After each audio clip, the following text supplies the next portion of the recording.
प्यारे बच्चों, अब नए टॉपिक में आप सभी का स्वागत है। और इस टॉपिक में हम चर्चा करते हैं, समझने का प्रयास करते हैं परमाणु में परिक्रमण करने वाले इलेक्ट्रॉन का चुंबकीय आघूर्ण। परमाणु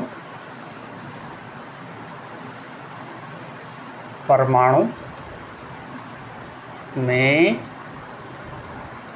परिक्रमण करने वाले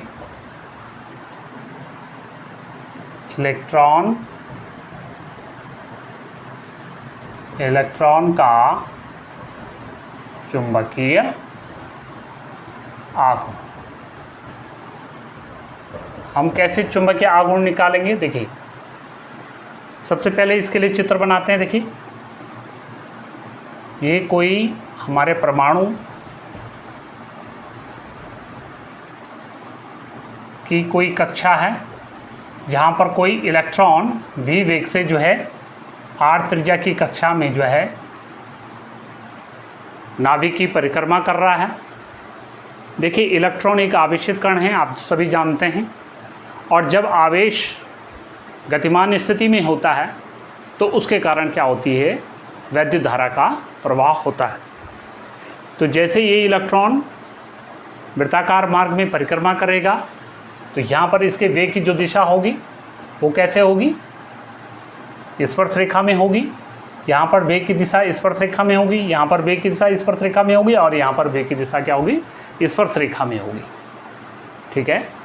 तो इलेक्ट्रॉन के गतिमान स्थिति में होने के कारण जो इसमें वृत्ताकार कक्षा में गतिमान स्थिति होने के कारण इसके कारण क्या होगी? वैद्युत धारा प्रवाहित होगी।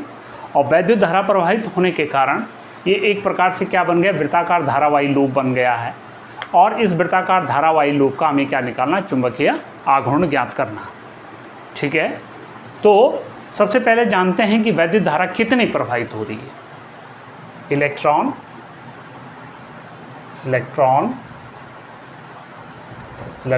के वृत्ताकार पथ पर परिक्रमण करने से प्रवाहित धारा I इजिकल टू क्या होता है? Q upon T। देखिए, आप जानते हैं वैद्युत धारा की परिभाषा I equal to Q upon T। लेकिन यहाँ पर जो Q है वो क्या है? इलेक्ट्रॉन का आवेश है E अपॉन T। तो T हम यहाँ पर न मान करके इसको कैपिटल T मान रहा हूँ मैं, T। जहाँ यहाँ पर लिख भी देता हूँ, E क्या है? इलेक्ट्रॉन का आवेश। और कैपिटल T क्या है यहाँ पर? आवर्तकाल। अब ये आवर्तकाल कहाँ से आ गया? आवर्तकाल का मतलब इलेक्ट्रॉन इस वृत्ताकार कक्षा में एक चक्कर लगाने में कितना समय ले रहा हो, तो उसको हम क्या बोल रहे हैं? यहाँ पर आवर्तकाल कह रहे हैं।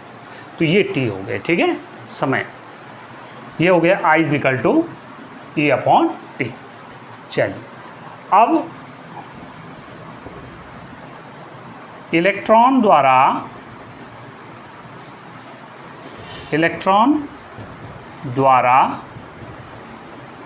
एक चक्कर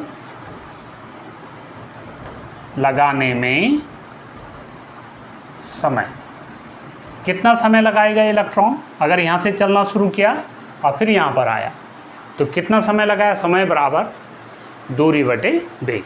तो कितनी दूरी तय करेगा यहाँ से लेकर के यहाँ तक पहुँचने में? इस वृत्त की परिधि, इस कक्षा की परिधि बराबर क्या होता है? 2πr। तो T, जिसको हम यहाँ पर आवर्तकाल कह रहे हैं, T इजिकल टू दूरी यानी 2πr अपॉन वेग हम जानते हैं उसका v है। तो इस हिसाब से अगर मैं इस फॉर्मूले को T की वैल्यू यहाँ पर रख दूँ तो देखिए ये क्या हो जाएगा? ये कुछ इस ढंग से हो जाएगा। देखिए, I equal to E upon 2πr upon v, यानी I इजिकल टू क्या हो गया? E V upon 2 pi are.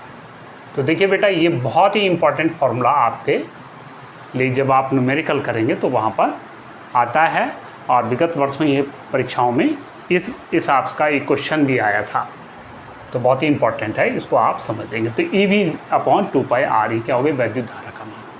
ठीक है। अच्छा, अब इसके बाद हम क्या करते हैं, आगे चुंबकीय आघूर्ण, जो हमारा टॉपिक का भी मेन फोकस है कि चुंबकीय द्विध्रुव आघूर्ण कैसे निकालना, तो उसको निकालने का प्रयास करते हैं। देखिए, चुंबकीय द्विध्रुव आघूर्ण, चुंबकीय, अब चुंबकीय द्विध्रुव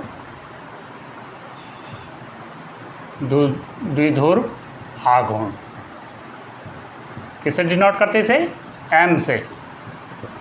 एम इज इक्वल टू क्या होता है, एम इज इक्वल टू होता है एन आई ए। आपको ध्यान होगा एन आई ए, ठीक है। ये जो है क्षेत्रफल हो गया, आई वैद्युत धारा हो गई, और एन क्या हो गए, नंबर ऑफ कितने लूप बने हुए। तो यहाँ पर हम एक ही लूप की बात कर रहे हैं, तो एन बराबर 1 हो जाएगा, तो ये हो जाएगा आई ए। तो आई की वैल्यू यहाँ पर रख लेते हैं। देखिए, E V upon 2 pi R, और ए यानी इस धारावाही लूप का क्षेत्रफल। तो धारावाही लूप क्या है, ये वृत्ताकार है, तो वृत्त का क्षेत्रफल हो जाएगा definitely b r square, pi r square, sorry. तो पाई से पाई कट गए यहाँ से, देखिए, और एक आर भी यहाँ से कट जाएगा, तो यानी हमारे पास M is equal to E V R upon 2। ये फाइनल फॉर्मूला हमारा क्या हो जाएगा, चुंबकीय द्विध्रुव आघूर्ण का मान हो जाएगा। ठीक है।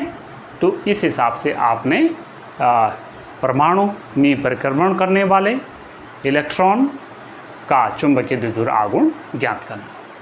तो इस हिसाब से ये था आपका ये टॉपिक, और मुझे लगता है कि आप सभी लोग जो है भली भांति समझ गए हैं। बहुत ही इंपॉर्टेंट है। I is equal to E V upon 2 pi R कैसे निकाला है, T is equal to 2 pi R V upon V कैसे निकाला, और m is equal to E V R upon 2 कैसे निकाला है, क्योंकि ये आपके पास न्यूमेरिकल में बहुत ही मदद करते हैं। ठीक है। तो आप सभी ने मुझे लगता है ये सब चीज़ें समझ ली है, और इसके बाद हम मिलते हैं अगले टॉपिक पे, और नया टॉपिक आपका जो होगा, सभी बच्चे तैयार रहें, न्यूमेरिकल।